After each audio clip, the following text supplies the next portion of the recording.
ஒரு மிகப்பெரிய நன்றியுடன் ஆரம்பிக்க வேண்டிய அவசியம் இருக்கு.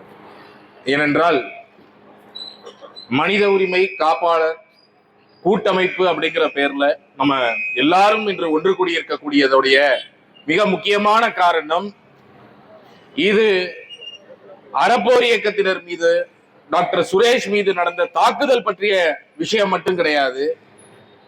இது தமிழ்நாடு முழுக்க சட்டவிரோத கல்குவாரிகளை எதிர்த்து போராடி கொண்டிருக்கக்கூடிய ஒவ்வொருவரும் இன்று என்ன மாதிரியான இன்னல்களை ஃபேஸ் பண்ணிட்டு இருக்கிறாங்க அப்படிங்கறத நம்ம பார்த்துட்டு இருக்கிறோம். அவர்கள் ஒவ்வொருவரின் பக்கமும் நிற்பதற்கான ஒரு மிக முக்கியமான தருணம் இது.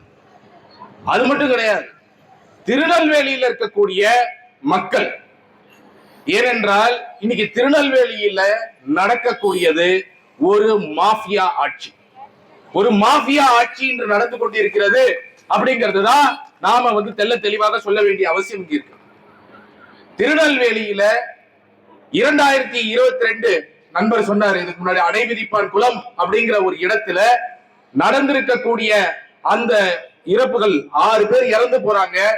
இறந்து போன உடனே தமிழ்நாடு முழுக்க ஒரு மிகப்பெரிய செய்தி ஆகுது. பல இடங்கள்ல கேட்கிறாங்க, இவ்வளவு அகல பாதாளத்துல தோண்டி இருக்கிறீங்களே, சட்டவிரோதமா தோண்டி இருக்கிறீங்களே, இப்படி கல்குவாரிகள்ல ஒரு பெஞ்ச் அமைச்சு 120 அடியில தோண்ட சொன்னா நீங்க 300 அடி 400 அடி 500 அடின்னு போயிட்டு இருக்கிறீங்களே, என்ன அர்த்தம் அப்படின்னு சொல்லி தமிழ்நாடு முழுக்க கேள்விகள் எழுப்பியது. அதன் பின்னணியில தான் தமிழ்நாடுல கனிம வளத்துறையில பல்வேறு மாவட்டங்கள்ல இருந்து அதிகாரிகள் ஆய்வு செய்து திருநெல்வேலியில் இருக்கக்கூடிய பல்வேறு இடங்கள்ல 54 குவாரிகளையும் ஆய்வு செய்து அதில் 53 குவாரிகள் சட்டவிரோதமாக கற்களை எடுத்துக்கொண்டிருக்கிறார்கள். சொல்லப்பட்ட அளவை விட, அவர்களுக்கு கொடுக்கப்பட்ட அளவை விட அதிகமாக எடுத்துக்கொண்டிருக்கிறார்கள் என்று ரிப்போர்ட் கொடுத்தாங்க. அந்த ரிப்போர்ட்டுடைய அடிப்படையில சப் கலெக்டர் அபராதம் போடுகிறார். என்ன அபராதம் போடுறாரு? ராதாபுரம்ல இருக்கக்கூடிய 25 குவாரிகளை மட்டும் என்னென்ன டீடைல்டா தகவல் வந்ததோ அதுல மட்டும் பாத்தீங்கன்னா 50 லட்சம் கன மீட்டர் சொல்லப்பட்ட அளவை விட அதிகமாக வெட்டி எடுத்திருக்கிறாங்கன்னு சொல்லி இருக்காங்க. 50 லட்சம் கன மீட்டர் வெறும் ஒரே ஒரு தாலுக்குல கிட்டத்தட்ட 262 கோடி ரூபாய் சட்டவிரோதமாக வெட்டி எடுக்கப்பட்ட கற்கள் அரசாங்கத்துக்கு அபராதமாக அவர்கள் கட்ட வேண்டும் என்று ஒரு ஐஏஎஸ் அதிகாரி, ஒரு சப் கலெக்டர் ஆணை போடுகிறார். ஆனால் இந்த ஆணை குவாரிகள் எல்லாம் அனைத்தும் மூடப்பட்டிருந்தது. விஷ்ணுங்கிற கலெக்டர் குவாரி எல்லாத்தையும் மூடி இருந்தாரு. எல்லாத்தையும் திறந்து விடுறதுக்கு காரணம் என்ன? இங்கு நடக்கக்கூடிய மாஃபியா ஆட்சி. அப்பாவு எம்எல்ஏ, ஞான திரவியம் அப்பொழுது எம்பி, ஒரு பிரஸ் கான்பரன்ஸ் நடக்குது. ஓபனா கலெக்டரை மிரட்டுறாங்க, விஷ்ணு கலெக்டரை மிரட்டுறாங்க. என்னன்னு மிரட்டுறாங்க? எப்ப திறப்பீங்க குவாரிய, எப்ப திறப்பீங்க அப்படின்னு ஓபனா பிரஸ் கான்பரன்ஸ்ல மிரட்டினாங்க. அந்த மிரட்டலுக்கு பிறகு ஜெயகாந்தன் ஐஏஎஸ் என்ற ஒரு ஐஏஎஸ் கனிம வளத்துறைக்கு ஆணையராக கொண்டு வரப்பட்டார். அவர் கொண்டு வரப்பட்டு இந்த 262 கோடி ரூபாய் அபராதத்தை வெறும் 14 கோடியாக குறைத்து, வெறும் 14 கோடியாக குறைத்து அனைத்து குவாரிகளையும் திறந்து விட்டார். இப்ப நாம பார்க்க வேண்டிய விஷயம் என்னன்னா, ஒரு குவாரி 5 வருஷத்துக்கு 3 லட்சம் கனமீட்டர் தான் எடுக்கணும் அப்படின்னு அரசாங்கம் அவங்களுக்கு லைசன்ஸ் கொடுக்கறாங்க. இவங்க போய் ஆய்வு செய்யும் போது 1.5 வருஷத்திலேயே அந்த குவாரி 6,80,000 கிலோமீட்டர் எடுத்துருது. அதுக்கு அபராதம் 28 கோடி ரூபாய் போடப்படக்கூடிய அபராதத்தை 1 கோடியாக குறைக்கிறார் ஜெயகாந்தன். அபராதத்தை விடுங்க, 5 வருஷத்திலேயே 3 லட்சம் கிலோமீட்டர் தான் எடுக்க வேண்டிய குவாரி 1.5 வருஷத்துல 6,80,000 கிலோமீட்டர் எடுத்துட்டாங்கன்னு சொன்னா, மீண்டும் நாங்க அதை திறந்து விடுறோம், அடுத்த 3 வருஷத்துக்கு எடுங்கன்னா அடுத்த 3 வருஷத்துக்கு அவங்க எடுக்க போற ஒவ்வொரு கல்லும் சட்டவிரோதம் தானே. அப்போ சட்டவிரோதமாக கற்களை எடுங்க, நீங்க என்ன வேணா பண்ணுங்க அப்படின்னு சொன்னா இது என்ன மாதிரியான ஆட்சி? அப்போ இந்த இடத்துலதான் நம்ம என்ன புரிஞ்சுக்கணும்னா, இன்னைக்கு இது ஏதோ கீழ்மட்டத்தில் நடக்கக்கூடிய ஊழல்கள் அல்ல, முறைகேடுகள் அல்ல. திருநெல்வேலி கிழக்கு மாவட்டத்துடைய திமுக தலைவர் கிரஹாம் பெல், அவருடைய குடும்பத்தினர் குவாரி நடத்துறாங்க. 28 கோடி ரூபாய் அபராதம் விதிக்கப்படுகிறது, 97 லட்சமாக குறைக்கப்படுகிறது.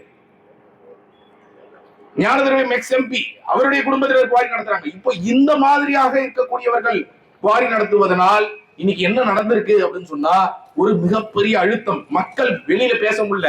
நீங்க 1 லட்சம் கிலோமீட்டருக்கு வெடி மருந்து வாங்கி வெடிக்கிறீங்க, அதே 5 லட்சம் கிலோமீட்டர் அந்த இடத்துல எடுத்தீங்கன்னா 5 மடங்கு எடுத்தீங்க 6 மடங்கு எடுத்தீங்கன்னா 5 மடங்கு 6 மடங்குக்கு வெடிமருந்து சட்டவிரோதமாக கொண்டு வரப்பட்டு வெடிக்கப்படுகிறது. நம்ம அதை புரிஞ்சுக்கணும்.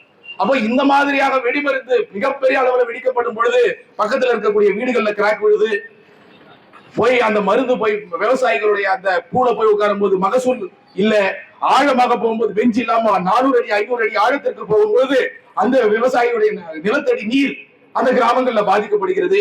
இந்த பாதிப்பை ஆவணப்படுத்துவதற்காகத்தான் நவம்பர் 2ஆம் தேதி கருத்து கேட்பு கூட்டம் அறப்போர் இயக்கம் நம்ம ஆர்கனைஸ் பண்ணியிருந்தோம் திருநெல்வேலி.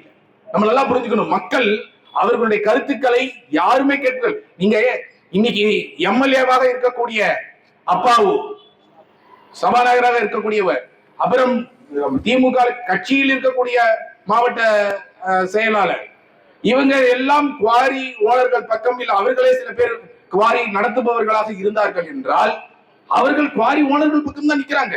மக்கள் பக்கம் யார் நிக்கிறாங்க? அப்ப மக்களுடைய கருத்துக்களை யார் கேட்பார்கள்? மக்கள் நாம தான் அவர்கள் பக்கம் நிற்க வேண்டும், நாம தான் அந்த கருத்துக்களை வெளிக்கொண்டு வர வேண்டும், அவர்கள் படும் இன்னல்களை நாம தான் வெளியில கொண்டு போய் பேசணும். அப்ப அதற்காகத்தான் அதை ஆவணப்படுத்துவோம், அரசாங்கத்திற்கு எடுத்துட்டு போவோம். நீங்கள் மீண்டும் அந்த 262 கோடி ரூபாய் அபராதத்தை போட்டு அதை வசூலியுங்கள், சட்டவிரோத கல்குவாரியை மூடுங்கள், இவர்கள் படும் இன்னல்களை பாருங்கள் அப்படின்னு அந்த கருத்துக்களை மக்கள் பேச ஆரம்பிக்கிறாங்க.